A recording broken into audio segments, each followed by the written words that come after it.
क्या अगले महीने से आपकी सैलरी स्लिप बदलने वाली है? क्या अब आपको ओवर टाइम के बदले डबल सैलरी मिलेगी? और क्या अब कॉन्ट्रैक्ट की नौकरी में भी पक्की नौकरी जैसे फायदे मिलेंगे? नमस्कार, मैं हूं सिद्धार्थ प्रकाश और आप देख रहे हैं एनडीटीवी इंडिया। आज हम बात कर रहे हैं उस बड़े बदलाव की जिसने भारत के वर्क कल्चर को हमेशा के लिए बदल दिया है। केंद्र सरकार ने 29 पुराने और पेचीदा लेबर लॉ यानी श्रम कानूनों को खत्म कर उन्हें 4 नए लेबर कोड्स में बदल दिया है, जो 21 नवंबर से प्रभावी हो चुके हैं।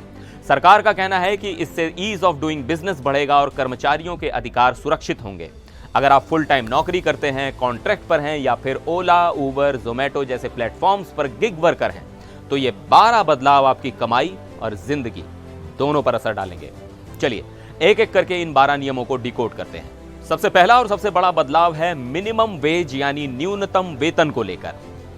अब तक असंगठित क्षेत्र के कई मजदूरों को इसका फायदा नहीं मिलता था, लेकिन अब हर तरह के कर्मचारी को मिनिमम वेज का कानूनी अधिकार होगा। केंद्र सरकार एक नेशनल फ्लोर वेज तय करेगी, जिसे कम सैलरी कोई भी कंपनी किसी को नहीं दे सकेगी। दूसरा बदलाव आपकी जेब पर सीधा असर डालेगा। नए नियमों के मुताबिक आपकी बेसिक सैलरी आपकी कुल सीटीसी का कम से कम 50% होनी चाहिए। इसका मतलब यह है कि कंपनियां अब अलाउंस बढ़ाकर बेसिक सैलरी कम नहीं रख सकती। इससे होगा यह कि आपका पीएफ कंट्रीब्यूशन बढ़ जाएगा, यानी रिटायरमेंट के लिए ज्यादा पैसा जमा होगा। लेकिन हाँ, इसका एक पहलू यह भी है कि आपकी महीने की इन हैंड या टेक होम सैलरी थोड़ी कम हो सकती है। तीसरा नियम सैलरी मिलने के समय को लेकर है। अब एम्प्लॉयर अपनी मर्जी से सैलरी नहीं लटका सकते।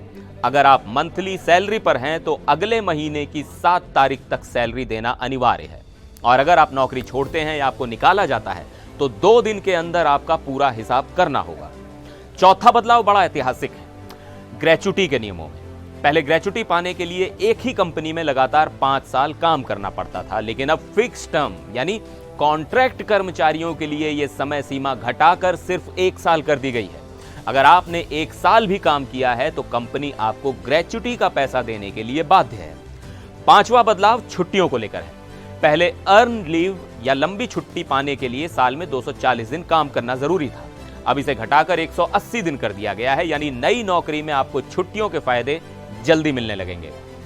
छठा नियम ओवर टाइम करने वालों के लिए खुशखबरी है।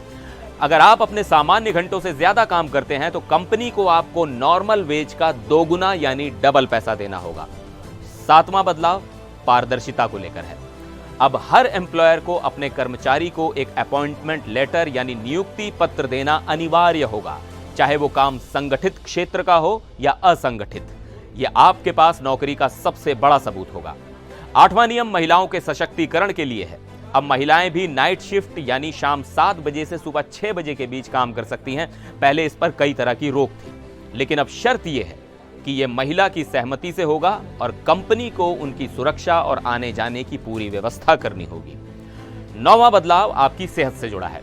अगर आपकी उम्र 40 साल से ज्यादा है तो कंपनी को साल में 1 बार आपका फ्री हेल्थ चेकअप करवाना ही होगा। यह प्रिवेंटिव हेल्थ केयर की दिशा में बड़ा कदम है। 10वां नियम सफर की सुरक्षा पर है। अगर घर से ऑफिस आते या जाते वक्त आपके साथ कोई दुर्घटना होती है तो उसे अब ऑन ड्यूटी एक्सीडेंट माना जाएगा और आप मुआवजे के हकदार होंगे। 11वां बदलाव वर्क फ्रॉम होम को लेकर है। सर्विस सेक्टर में अब म्यूचुअल कंसेंट यानी आपसी सहमति से वर्क फ्रॉम होम को कानूनी मान्यता दी गई है, जिससे फ्लेक्सिबिलिटी बढ़ेगी। और 12वां बदलाव हमारे गिग वर्कर्स भाइयों के लिए है। पहली बार गिग और प्लेटफॉर्म वर्कर्स को सोशल सिक्योरिटी के दायरे में लाया गया है। एग्रीगेटर्स को अपने टर्नओवर का एक हिस्सा एक फंड में जमा करना होगा, जिससे इन वर्कर्स को लाइफ इंश्योरेंस, हेल्थ कवर और विकलांगता लाभ मिल सके। तो ये थे वो 12 बदलाव जो आपकी नौकरी की दशा और दिशा तय करेंगे। आपको इनमें से कौन सा नियम सबसे बेहतर लगा और कौन सा नियम आपको चिंता दे रहा है, कमेंट करके जरूर बताइएगा। फिर मिलेंगे एक और वीडियो में। देखते रहिए एनडीटीवी इंडिया।